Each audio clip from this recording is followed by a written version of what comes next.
As the last day to register to vote in this general election winds down, some voting advocacy groups say new registrations may be down this year compared to the last presidential election.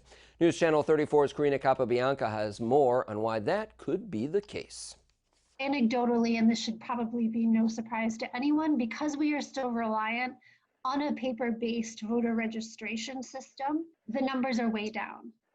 Folks typically will register at their DMV or any city or state-based agency. And so they usually, like even your local post office frequently will have voter registration forms lying around. But due to the COVID-19 pandemic, many New Yorkers haven't been going about their daily lives as normal. Currently, the only way to register to vote online is through the state's DMV website if you have a valid state-issued ID. Jennifer Wilson with the League of Women Voters of New York State says that may have an impact on some areas of the state more than others. My fear is that it is down in New York City more so than upstate. I remember we had a hearing back in July and we were hearing that it was down like 50% where we were from the last presidential election.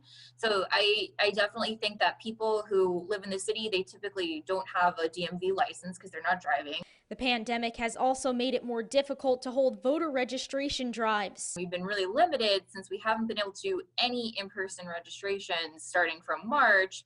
We've started to do some in-person in June and July. We started to do some more in-person, although now we're kind of like getting back to not doing as many. If you're already registered to vote in New York State but need to update your address, you may do so until October 14th. In Albany, Karina Capabianca,